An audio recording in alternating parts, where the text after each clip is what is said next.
Okay, so for the people around the world watching this, say in Brazil or in Europe or other places, where can you actually get the comic? DevilsDue.net can send you to an online retailer to pick up the book.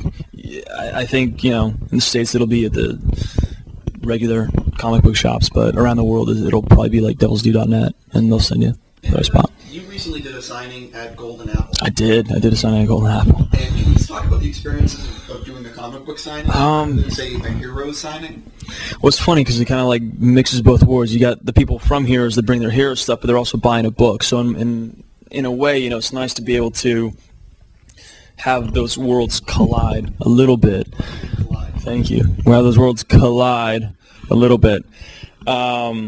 But it's just for me it's cool. I was a comic book kid when I was growing up. I totally was. So for me to have some little kid that I see like standing in line, and I saw the back of the line. I ended up walking to the back of the line right when we first got there and standing there and waiting for a minute until people like turned around. They're like, "What is that?" And they look at like the comic they'd already bought. And like, oh my god, that's him. That's him. That's very funny. Yeah. It's funny. Then I like walked to the front, but I saw like all these little kids, couldn't have more than like 8, 10 years old, and standing there with a comic book, and I'm like, wow, man, we put that together. Yeah. My friends and I kind of put that together, and it was awesome to be able to contribute, to give back, knowing that I was a kid at one point, and I was reading all these different books, and I got something out of it, and I think I turned out okay. So for me, I was like, that's cool, man. I get to contribute to how that kid turns out. Yeah, I was going to say the best part, I would say for you or for anyone is the little kids. Yeah, no matter what. I mean, it's definitely little kids. There's no question, So I'll jump into, I guess, let's talk Heroes. Okay. Obviously, let's not even talk about story because no one can ever talk about it. Dude, well, the tough thing about story, people were like, so just give me I was doing radio interviews this morning, and people were like, so just recap for me. Like, what's going on? And I'm like, dude, are you out of your fucking mind?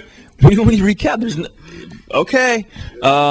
Big things are, it's impossible. It's so hard. I mean, either you're watching or you're not. So let's just pretend that everyone watching this interview has seen your Great. Videos. So where are you, So Milo, recap for us. Where are you as far as, what episode are you filming right now? Right now we're on episode 15. And when have they aired? Are they up to 7? 7. Ooh, 8 is next week. That's a good guess for me. Yeah, it's a really good guess. That was good. Did you pull that off the top of your head? I just guessed that one. That's pretty good, man. Yeah, we had 7 episodes.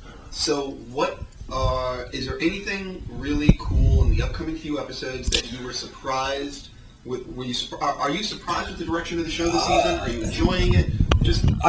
For me, it's a job where I get to show up and work with a lot of talented people and my friends, and of course I'm always surprised at what they're writing. Sometimes good, sometimes bad. Sometimes I'm like, this is awesome, and I know exactly how to do it. And sometimes I'm like, I have no idea what to do with this. Can we change it a little bit? Thank God we've got very patient writers that understand the temperaments of an actor. But at the same time, I've been very excited that Peter has lost his powers. Because at the end of episode 6, he had his powers taken away, and then during 7, Suresh was going to inject him with powers, and then Peter goes on the run, gets thrown out the window, and all hell breaks loose. But I love that exploration of the guy who was formerly the most powerful of all of them, now has nothing. He's a normal man with a golden heart. So it's like, what's gonna happen? Is he gonna fall on his face? Did he need the powers in the first place?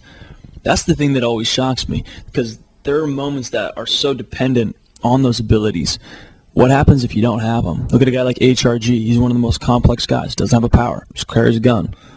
No, it's good times. Yeah. Actually, that was something that I was curious about. Obviously, the thing about the show is it's sort of like Lost, and it's sort of like those shows where you obviously want to talk about what's coming up, but you don't want to know, because that's half the fun. Yeah. So I guess my question is, you guys are filming what's called Fugitives now? Yeah, we're filming Fugitives.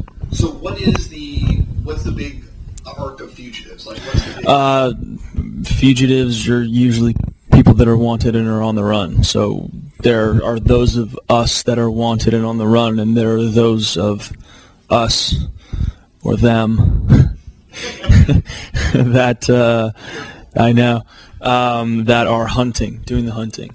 I think it was a very smart thing for Tim to kind of like break up the stories. We could still have in what is traditionally a season, 25 episodes, but you don't have to wait that long for the resolution. What was the one previous? Villains.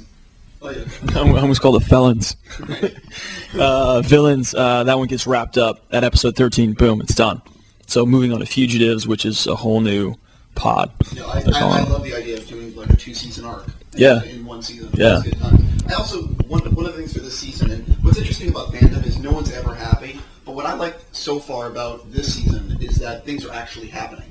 It's not being dragged out for 6-7 episodes. It's every episode seems like there's a lot going on. Yeah. So as an actor, do you guys notice that everything seems to be in fast motion? Things happen a lot quicker. At the same time, though, as an actor, you always want to make sure that you're not just trying to forward a story. What you're trying to do is hopefully have a connection between two characters, and their connection and their conversations and any of that will actually move forward. See, it's great. You're hearing my phone ring.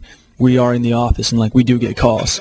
This is no shit. The phone's ringing. I'm kind of excited about this. Yeah, I'm not going to. Let's just say there's a TV, and it seems like an office. It's an office. Yeah. There's desks. There's chairs. There's places to sit. Yeah, it's good times. All right, so go ahead. I was going to say that the readers of Omelette, who's the partner site of Collider, submitted a bunch of questions. Yeah. So we're going to go through them quick. Awesome. I know you're pressed on time, and I don't want to, It's cool, man. No problem. Okay, so I'm going to skip that. From Fernando. Of course, you don't know what's going to happen in the future, but do you think the story is heading to form a Petrelli dynasty? Yes, Fernando, there is a Petrelli dynasty. I think with the influence of, Dad Petrelli, Angela Petrelli, Nathan and Peter, and having Claire be Nathan's daughter, biological, and Siler's being cast as a brother at this point.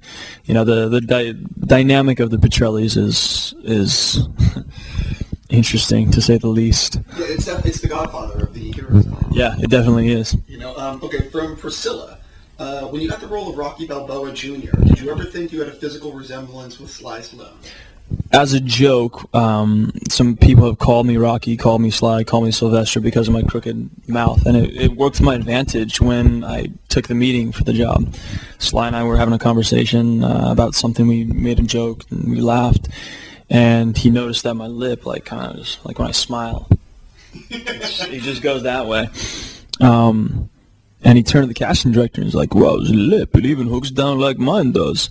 And I think that was something that was a nice connective, a good moment for Sly and I, where it's it works. It's not a character choice. It's wow, you could see there's resemblance and whatnot. I interviewed Sly, and I'm going to interrupt the question. Yeah, go for it. That guy is gargantuan. Yeah, he is big. Thick. Oh my god. Yeah.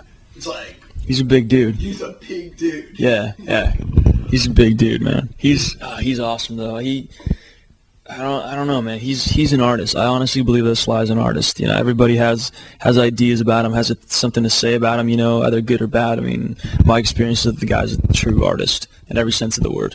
I interviewed him for Rambo, and he really, genuinely put a lot of himself in there. Yeah. He, as you just said, an artist. Yeah, he is, man. How's this for a surreal experience? I was watching the latest Rambo in Afghanistan. What? Yeah. Yeah. Was it a troop kind of thing, or was it? No, I was in a customs office waiting to leave country. And you were watching Rambo. And I was watching Rambo. We had 2 hours to kill, and there was a TV, and we were all sitting around waiting. And I'm like, all right, I'm going to go get an MRE and grab a Coke and sit. And there were a couple movies by the TV. And they're like, you want to see this? No. You want to see this? No. And there was 20 of us. And somebody was like, they got the new Rambo. We're like, Rambo! Yeah. Actually, what's funny is that answers from Nayara. Nayara. Would you like to work with Sly again, and did you watch Rambo? I would absolutely work with Sly again in any capacity. If he wanted to act together, I'm there. If you wanted to direct me in something, I'm there. If you wanted to write something that I was acting in, cool.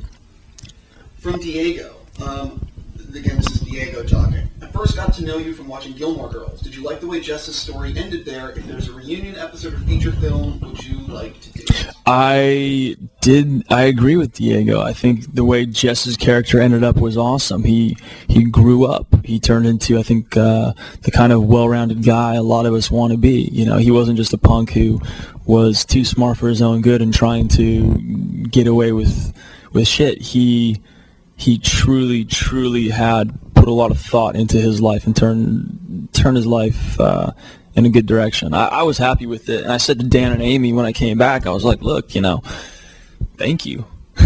He was always so pissed off and angry. It's nice to see that he's finally found whatever stillness that he had in his life, but he still had, you know, that kind of like Jess spark. He was still the same guy. If there was a reunion, I don't think could be. I don't know.